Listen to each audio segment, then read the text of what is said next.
Fala Cripton, beleza? Então galera, o vídeo de hoje é falando sobre um evento que teve lá em Paris, certo? E que tem a ver com a rede Nervos, CKB, para quem tem CKB, aí ó. Então aqui vai estar um vídeo lá do canal deles, né? Oficial, tá rolando muita coisa. E dentro deste evento, pode aproveitar e ver quais informações que se pode aproveitar para dentro, né, do mercado, né, inclusive da própria moeda, né, os seus projetos, objetivos, né, e oportunidade, né, porque pode ser que tenha alguma coisa aqui dentro, né, que dê para aproveitar muita coisa através dos desenvolvedores. A gente vai começar aqui, ó. Esse aqui aconteceu uma discussão sobre interoperabilidade, né, discussão sobre painel de desafios e oportunidades. Eu já coloquei aqui em português para vocês. A gente vai dar início aqui, ó. É 30 minutos, beleza? Mas nós vamos assistir uma média de 10 minutos para ter uma noção do que é que vai acontecer. Beleza? Tamo junto. Bora começar aqui a dar o player.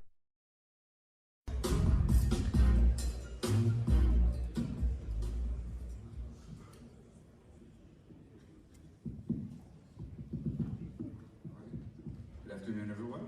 Thank you for joining us. As I set up, I'll let everyone on the panel introduce themselves. Please. My name is Daniel Kamalak. I'm working developer relations at Nervos Network, and yeah, we're pretty much focused on interoperability. I'm James Friel, work on the business development team at Axelar, and we deliver secure cross-chain communication across Web3. Hi everyone, my name is Sami. So I was part of the Genesis team at BNB Chain to help launch the network and then help scale and working on supporting the future growth of BNB Chain infrastructure. Hi everyone, my name is Ruben Megge. I'm co-founder and CEO of Ingwave. We have developed an end-to-end self-custody solution consisting of a new generation of hardware wallets and new generation of backups. Cool. My name is Itai. I'm the COO and one of the partners at Market Across. We're a Tel Aviv-based marketing and PR firm. All right, cool. So interoperability, big subject. Wanted to first, the idea is to kind of have it more as a conversation and less of a classical Q&A. Why is interoperability so important? Internet, that as we know it, isn't based on 30 or 40 or 50 protocols. There's one or two or three that kind of won. Why is it so important that all these multiple dozens of blockchains speak or even exist together? Yeah, I think the first part in that question, you say, why does the internet only have two or three? Well, if you would have asked the internet in the very beginning that it needed to be decentralized, it would probably not be two or three protocols right now, right? If you look at the whole idea of blockchain, everything is about decentralization. So it would go a bit against the ethos of blockchain to sort of just having one single blockchain out there. And the real thing behind all of its decentralization is that everybody, wherever they are in the world, can actually bring their part in terms of innovation, and that means they need to be able to do it maybe on a new blockchain, maybe on a new consensus protocol, and yeah, eventually blockchain means innovation on that level, and if you only have one single blockchain, it's never going to be of the same kind of size. Yeah, so from our perspective, we really see that like Web3, like decentralized applications that like emerging Internet of Value is going to be powered by network of networks. And we see today that even we're probably like in the low tens of millions, if even that, like number of users using decentralized apps. And we already see the types of issues that are happening there, like high transaction fees on like the Ethereum mainnet. Today, of course, we see a lot of alternative layer ones, the emerging layer two space, a lot of application side chains as well, like Axie Infinity is a really great example. Like We'll get to Axie, don't worry. So it's like, it is a good one because they have like the largest, one of the largest user base for a single application, but they have to use their own chain. So obviously these chains need ways to move assets between each other and also have applications that might be using multiple chains as the underlying infrastructure. So interoperability and the infrastructure to enable that's going to be quite critical, and we see that starting to emerge today. Yeah, I think quickly, there are actually a number of security and network protocols working in two and in fact, they've just been obfuscated from the users and the developers themselves, and that's what we're really trying to solve in the Web3 world. All right. Do you want to respond or? No, I have. All right, cool. So we'll take the other way. Okay, so interoperability is important for all the reasons that we just mentioned. Vocês percebem que eles estão muito preocupados aí, né, com algumas coisas que vão acontecer para nós no futuro, né? Então tem coisa aí que tem a ver com Web3, tem coisa aí que tem a ver com o aspecto de usabilidade, né, dos usuários, né, em si, e sobre as questões de transações, né? A capacidade, né, desses aplicativos, se eles vão atender bem a demanda, né? So why is all this talk? What's stopping this? Is there roadblocks? Is it technical? Is it legal? Is it user-based? Why is it a challenge if it's so important?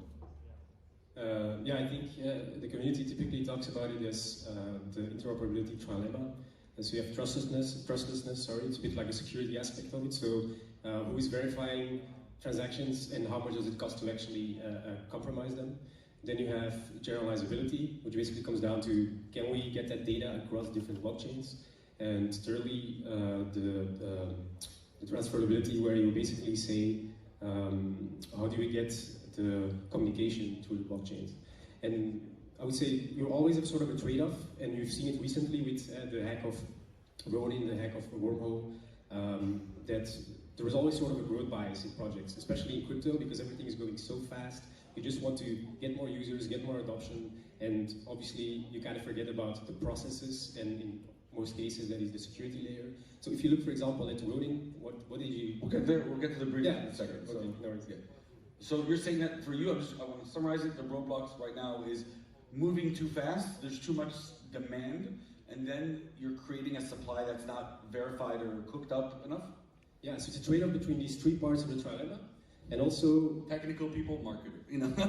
Yeah, but also the usability part, right? Yeah. Yeah, so I think a lot of the infrastructure, whether it's bridges or other things like that, are just starting to like emerge within the last few months, really. And like I haven't really reached the point where they're being like battle tested, and we've seen, of course, like hacks. We will talk about those that have happened, but also the type of like general message passing bridges and these kind of things. Like there's also a whole other area of challenges around like user experience, like what does it mean for the end user if they have to like use a large number of different networks, or do we reach a point where it starts to become like quite seamless where they don't really have to know or even don't care, and then like the types of like network configurations and things like that just get pushed to their wallets or get detected automatically. Like that, like we're definitely not there yet, but that's the kind of like the directionally where we're heading. Okay.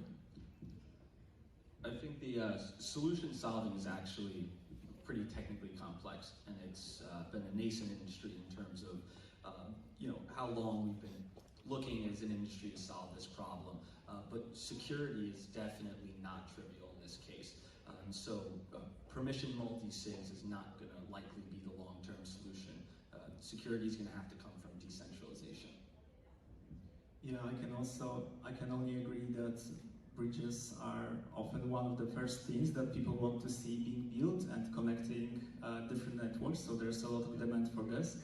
And on the other hand, just to add what James said, if you add to this that you have other blockchain protocols than Ethereum, because for Ethereum probably you have the best solutions right now because it's for quite some time, then yeah, the technological complexity could be... So that's a great, did you have something you wanted to add? Yeah, I just wanted to add very quickly that if you talk about technology on securing these bridges, then zero-knowledge proofs are something that's becoming very interesting in how to protect it.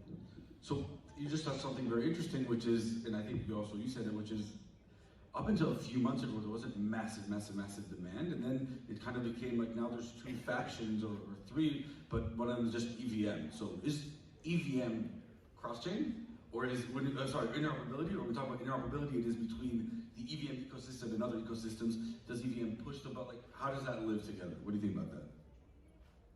Yeah, so EVM was basically built... EVM, whoever doesn't know, is Ethereum Virtual Machine. It means that chains that work on the standard similar to Ethereum, that would be BNB, Avalanche, Ethereum, and a lot of others, they kind of live in a certain area and a lot of other ones don't, and it's pretty hard to connect.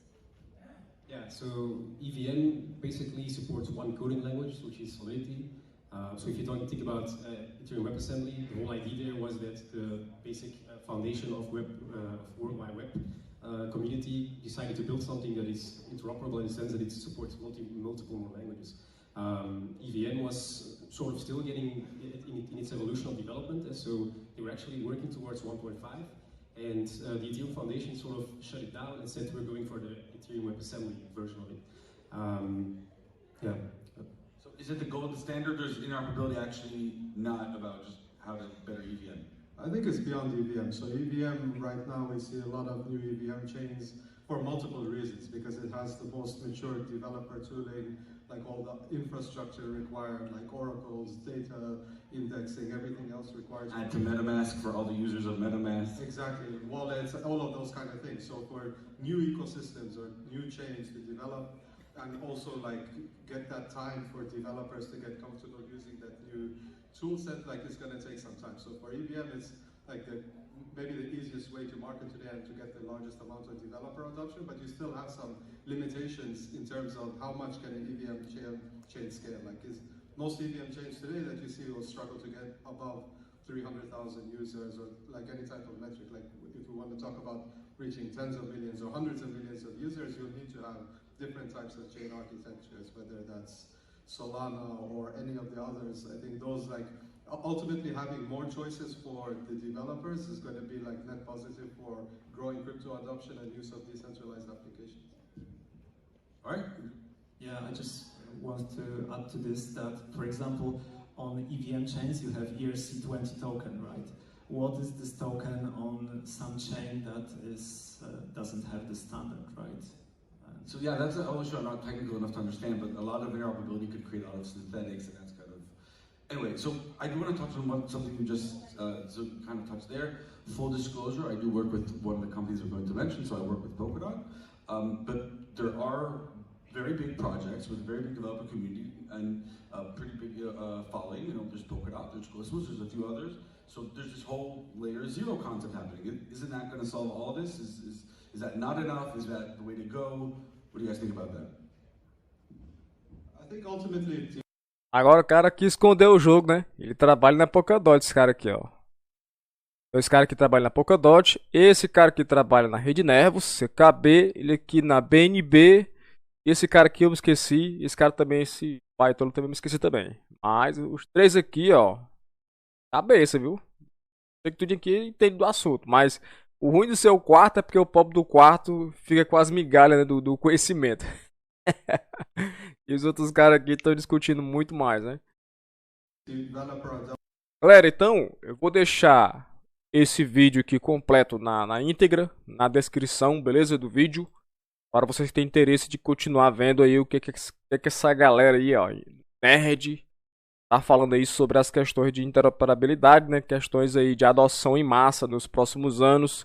O Web3 fala sobre os desafios, né, dessas blockchains aí que vão resolver problemas e procurar soluções para estas moedas, né? E também para os aplicativos, né, que vão ser criados através deles. Então, tamo junto, se inscreva aqui no nosso canal, comente aqui embaixo sobre o que você achou, deixe seu like, compartilha, beleza? É porque ajuda aí o canal a crescer, beleza? Tamo junto e até a próxima.